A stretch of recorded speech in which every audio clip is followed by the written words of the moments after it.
Hello दोस्तों, नमस्कार। देखें कि जैसे आज हम बात करेंगे नेपच्यून इन सिक्स्थ हाउस, अर्थात जिन जातकों का नेपच्यून छठे भाव में होता है उनको कैसे फल मिल सकते हैं।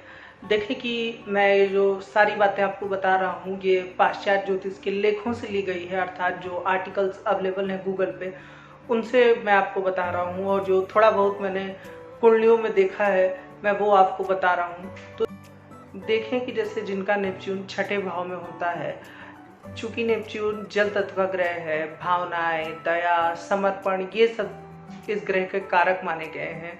तो अधिकतर जातक जिनका नेपच्यून छठे भाव में होता है ऐसे लोग नौकरी में देखे गए हैं, मतलब कि इन्होंने अपने जीवन में अधिकतर नौकरी ही की है। बहुत कम लोग होते हैं जो व्यापार करते हैं, उसके लिए मतलब दशम और दशमेश भी देखना होगा कि कहाँ पर बैठा है। लेकिन मैं एक पॉइंट, जनरल पॉइंट की बात कर रहा हूँ। तो ऐसे लोग नौकरी करते हैं और पूरी श्रद्धा और समर्पण भाव से किसी संस्थान के लिए या अपने मालिक या जो भी कोई इनका बॉस है उसके प्रति ये पूरा समर्पण भाव रखते हैं। ये देखा गया छठे भाव के नेपच्यून को।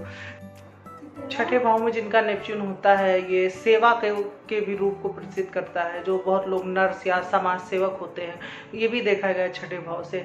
छठे भाव के लोग जिनका नेपच्यून छठे भाव में होता है, चूंकि छठे भाव के नेपच्यून की दृष्टि 12वें भाव पे होगी, तो ये लोग कई बार मतलब बहुत अच्छे दानी होते हैं, दान पुण्य करते हैं अगर द्वादश भाव पे कोई बुरा प्रभाव नहीं है।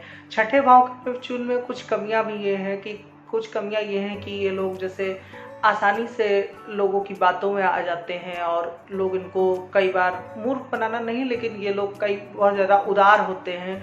तो इनको कठोरता की रेखा खींचनी चाहिए कि ये थोड़ा सा स्वयं भी सख्त बने और लोगों को ना कहना सीखें, क्योंकि ये छठा भाव कर्ज का भी होता है। तो पहली बात तो मेरी राय यही रहेगी कि ऐसे लोग कर्ज ना लें और दे भी ना, क्योंकि यदि ये लोग किसी को कर्ज देते हैं तो वो मिल पाना उतना बहुत ज़्यादा मुश्किल हो जाता है।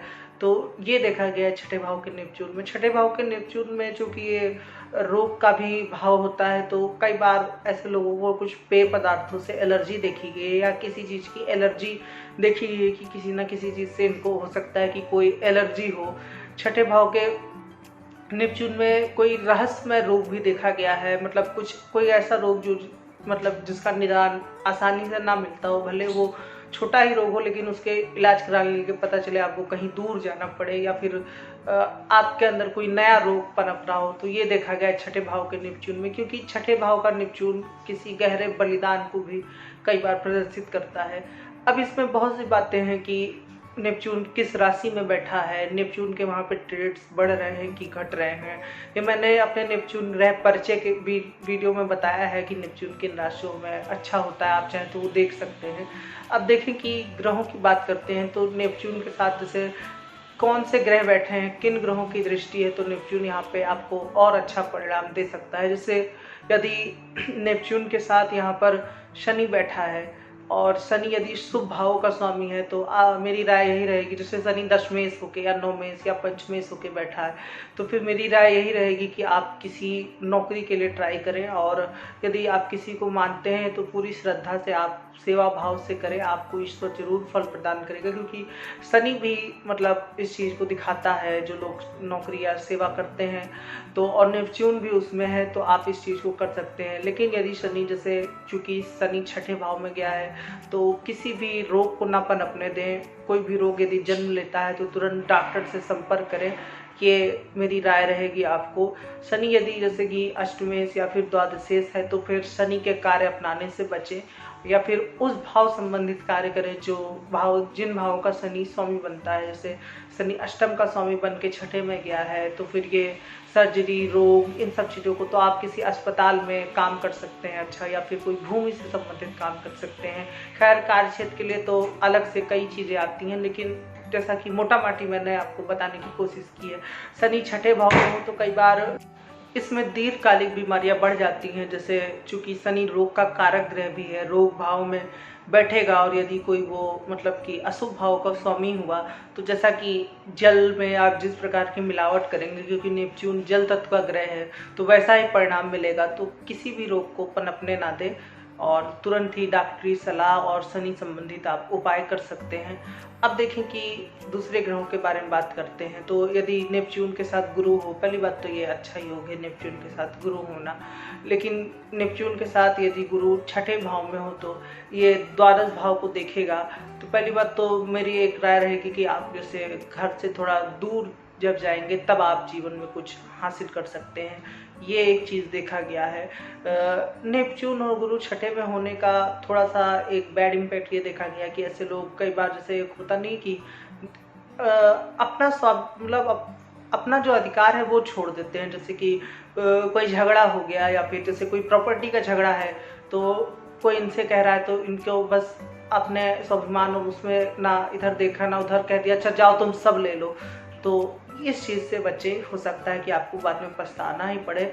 आप हैं बहुत स्वाभिमानी हैं, लेकिन स्वाभिमानी का मतलब ये नहीं है कि आप अपना ही अधिकार छोड़ दें, इस चीज़ से बचें। गुरु यदि जैसे शुभ भाव का स्वामी है तो फिर आपको यहाँ पर अच्छे परिणाम दे सकता है कई बार, लेकिन राशि पे भी डिपेंड करता है कि गुरु यहाँ पर आकर के नीच का तो नहीं हो रहा है। बाकी नेपच्यून और गुरु की युति है तो ये अच्छा योग माना गया है। आप कोई बहुत अच्छे मुंशी हो सकते हैं या किसी बैंक विभाग में आप काम कर सकते हैं, कोई अच्छा टीचर हो सकते हैं या फिर कंसल्टेशन या परामर्शदाता, तमाम ऐसी चीज़ें हैं जिसको आप कर सकते हैं, तो ये देखा गया है। बाकी अब बात करते हैं यदि नेपच्यून और चंद्रमा छठे भाव में हो। नेपच्यून और चंद्रमा यदि छठे भाव में होंगे तो फिर थोड़ी सी जैसे मैंने कहा ना जल तत्व की अधिकता बढ़ जाएगी। नेपच्यून भी जल तत्व का ग्रह है, चंद्रमा भी जल तत्व का ग्रह है। अब राशि पर डिपेंड करता है, कहीं राशि भी जल तत्व की ना हो जाए तो व्यक्ति हो सकता है बहुत ज़्यादा भावनात्मक हो जाए, तो बहुत ज़्यादा भावनात्मक होने से बचिए।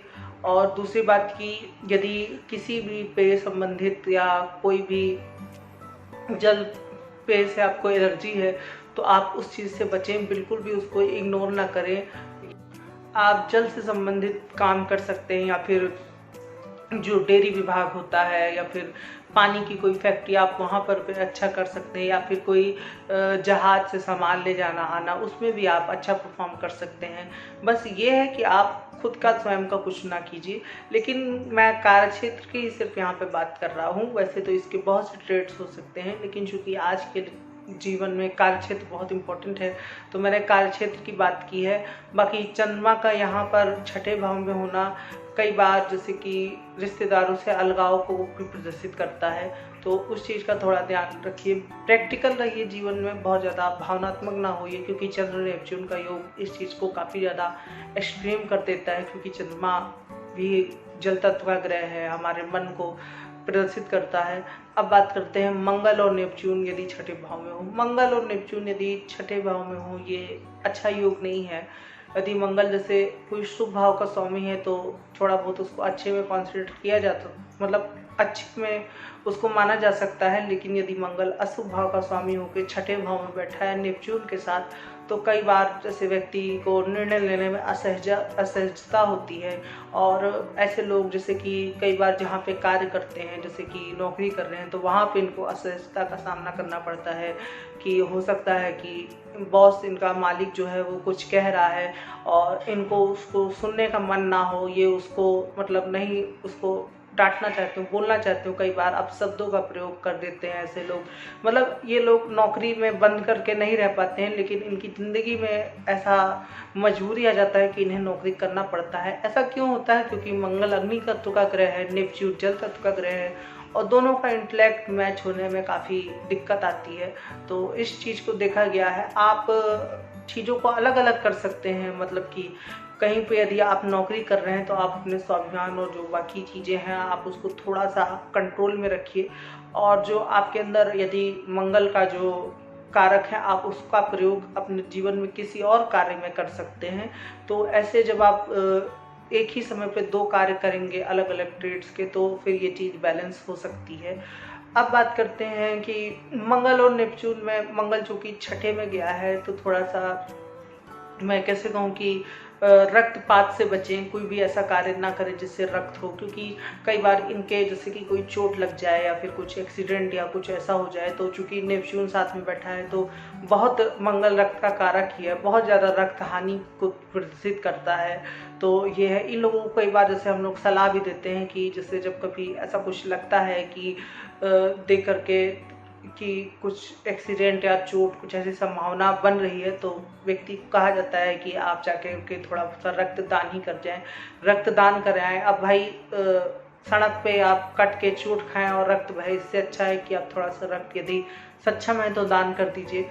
अब ये तो खैर मैंने एक जनरल बात बता दी है। अब दूसरी बात करते हैं कि यदि नेपच्यून छठे भाव में मंगल हो गया, सूर्य के साथ बैठा हो, सूर्य के साथ भी नेपच्यून का कोई बेहतर योग नहीं बनता है छठे भाव में।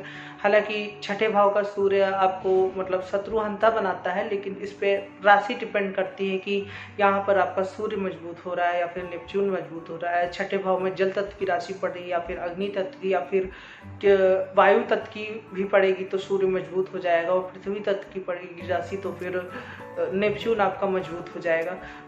सूर्य और नेपच्यून यदि जैसे आपका साथ में है तो आपके लिए भी बेहतर रहेगा कि कोई आप एडमिनिस्ट्रेटर या फिर कोई सरकारी काम, जैसे सरकारी अधिकारी, सरकारी काम नहीं, सरकारी अधिकारी, IAS, PCS, सिविल सर्विस, आप इन सब में जा सकते हैं यदि आपका सूर्य उच्च का या फिर सूर्य बली बैठा है। क्योंकि ऐसा काम है जिसमें आपको आप सरकार के मतलब ये नौकरी भी है, आप सरकार का कहना भी मान रहे हैं, तो यहाँ पे नेपच्यून का कारकत्व मिल गया आपको। और चूंकि आपके अंदर मतलब आपको शक्ति और अधिकार भी दिया जाता है तो यहाँ पर आपका सूर्य भी बराबर तरीके से काम कर रहा है।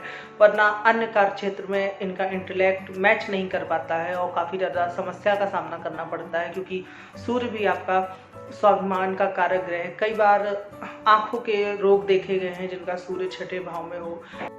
कई बार जैसे आपको निर्णय लेने में हो सकता है कि परेशानी हो सकती है, तो फिर किसी जैसे कोई गुरु या फिर हो उनसे आप सलाह ले लीजिए। क्योंकि मैंने कहा ना कि इंटेलेक्ट मैच करने में दिक्कत आती है। सूर्य अग्नि तत्व का ग्रह है, नेपच्यून जल तत्व का ग्रह है और ये छठे भाव में बैठा है, तो इसलिए आप भी सलाह रहेगी कि आप कर्ज दे सकते हैं लेकिन आप भी कर्ज ले नहीं सकते हैं, क्योंकि आप यदि कर्ज लेंगे तो फिर ये आपके स्वाभिमान को काफ़ी ज़्यादा चोट पहुंचाएगा। नेपच्यून होने की वजह से हो सकता है कि आप कर्ज ले लें, लेकिन मेरी राय रहेगी कि आप कर्ज ना लें। आगे बात करते हैं नेपच्यून और राहु यदि साथ में हो छठे भाव में, तो नेपच्यून और राहु यदि छठे भाव में हो तो कई बार मतलब मैं कैसे कहूँ, ये कोई गंभीर बीमारी का भी योग है। राहु का हालांकि छठे भाव में अच्छा फल बताया गया है, लेकिन जैसा मैंने कहा कि नेपच्यून के साथ राहु किसी गंभीर बीमारी, मानसिक बीमारी को भी प्रदर्शित करता है यदि राशि जल तत्व की हुई तो। और चूंकि राहु भी पृथ्वी तत्व की राशि में अच्छा होता है और वो नेपच्यून के साथ किसी भ्रम को भी प्रदर्शित करता है। और कभी कभी ये भी देखा गया है नेपच्यून और राहु चूंकि छठे भाव में साथ में है तो व्यक्ति मतलब जैसे कि अचानक से कुछ ऐसा कर जाता है जिसकी वजह से समाज में उसका काफ़ी ज़्यादा नाम हो गया, या फिर वो किसी बड़ी खोज में लगा रहता है जिसके बाद क्या कहते हैं अंत समय में उसको उसका परिणाम मिलता है। ऐसे लोग रहस्यमयी होते हैं और इन्हें जादू टोना ये सब तंत्र मंत्र में काफ़ी दिलचस्पी होती है, ये इसी तरीके की किताबें पढ़ते हैं। तो नेपच्यून और राहु की युति में ये देखा गया छठे भाव में। तो ओवरऑल अब नेपच्यून और बुध रह गया है। नेपच्यून और बुध और नेपच्यून यदि छठे भाव में हो तो आप किसी बैंकिंग का काम कर सकते हैं, या आपके लिए बहुत अच्छा रहेगा कि आप किसी बैंक विभाग में कार्य करें और वहाँ पर आपको नौकरी मिल जानी चाहिए। काफ़ी चार्ट में ये देखा गया है, बुध खास करके छठे में हो, बली हो, सूर्य से के साथ में ना हो तो ये काफ़ी हद तक देखा गया है। और नेपच्यून साथ में है तो इस विभाग में आपको कार्य मिल सकता है। चर्म रोग का थोड़ा ध्यान दें, दांत के रोगों का थोड़ा ध्यान दें कि यदि हो तो फिर तुरंत डॉक्टरी सलाह लें, आप इन चीज़ों से आप बचें। बाकी नेपच्यून और बुध में यहाँ कोई खास दिक्कत की बात नहीं है, बस बुध यहाँ पे यदि शुभ भाव का स्वामी है तो अच्छा है, यदि अशुभ भाव का स्वामी है तो थोड़ा सा आपको दिक्कत हो सकती है। क्योंकि मैंने कहा ना नेपच्यून, जैसे कि हमने बात करी ली कि आपको अब नेपच्यून शुरू में बात की थी हमने, आपको अपनी दिनचर्या में हो सकता है कि जैसे सामान्य लोगों की दिनचर्या है वैसी आपकी दिनचर्या ना हो, आपकी दिनचर्या अलग हो, टाइम टेबल आपको नियम में बंध के रहना पसंद ना हो, आप उस तरीके से नहीं कर पाते हो, तो ये सब नेपच्यून के छठे भाव में ट्रेड्स हैं। लेकिन चूंकि अब ग्रहों के बाकी ग्रहों के साथ आप इन ट्रेड्स को जोड़ करके देखेंगे तो आपको कैसा परिणाम मिल सकता है आप ये देख सकते हैं। देखिए कि इन सब जैसे अलग अलग ग्रहों के बारे में बहुत सी बातें अवेलेबल नहीं हैं, तो मैं मोटा मोटी जितना मतलब कि अपनी क्षमता अनुसार फलित सोच सकता हूँ मैं, वो आपको बता रहा हूँ कि ऐसा ऐसा फलित हो सकता है। बाकी यदि किसी का जैसे कि नेपच्यून के साथ बुध छठे भाव में है, तो वो कमेंट सेक्शन में बता सकता है कि उसके साथ ऐसा ऐसा हो रहा है या ऐसा ऐसा हो रहा है। अब बात करते हैं कि नेपच्यून बुध हो गया, नेपच्यून और केतु युति छठे भाव में, ये उतनी अच्छी युति नहीं है। ऐसे लोग को सलाह रहेगी कि यदि कोई इनको अच्छा बॉस मिल जाता है तो ये उसके साथ रहें, सेवा का भाव रखें और मतलब कि कहना माने, क्योंकि इनकी लाइफ में बाकी चीज़ों में सुधार कम दिखता है, मटेरियलिस्टिक गेन कम दिखता है अगर केतु के साथ नेपच्यून हो तो। कई बार मैंने कहा ना कि दैनिक जीवन में काफ़ी समस्या का सामना इनको करना पड़ता है आम लोगों की तरह। मतलब जैसे मैं कैसे कहूँ कि हो सकता है कि आप अलग रह रहे हो, आपके रिश्तेदारों से आपकी बन नहीं रही है, लेकिन चूंकि मैंने कहा ना कि यदि आप किसी जगह पे नौकरी या काम करते हैं तो आप पूरी श्रद्धा भाव से काम करें। जैसे ईश्वर के सामने व्यक्ति सर झुकाता है, वैसे आप ऐसा करेंगे भी जहाँ तक है, लेकिन वही है कि आप इसको कर सकते हैं। चूँकि केतु छठे भाव में गया है तो ये कई बार पेट के हिस्से पे कुछ कोई रोग या कोई सर्जरी होने की संभावना होती है। नेपच्यून और केतु युति चूँकि ये 12वें पे दृष्टि डालेगा, हालांकि 12वें पे राहु बैठा है, लेकिन नेपच्यून भी अंतर ध्यान, ईश्वर परमात्मा का ग्रह है और केतु भी मोक्ष का कारक बताया गया है। तो कई बार ऐसे लोग बहुत ज़्यादा स्पिरिचुअल होते हैं, ये भी देखा गया है। आप ईश्वरीय भक्ति में कर सकते हैं तो आपके लिए वो थोड़ा सा ज़्यादा हो सकता है सूटेबल हो। तो आशा करता हूँ कि आपको ये वीडियो अच्छा लगा होगा। यदि अच्छा लगा है तो आप इस वीडियो को लाइक कर सकते हैं और मेरे चैनल को जरूर से सब्सक्राइब करें। यदि आपका कोई प्रश्न है तो आप नीचे कमेंट में पूछ सकते हैं। आज के लिए इतना ही रखते हैं, धन्यवाद।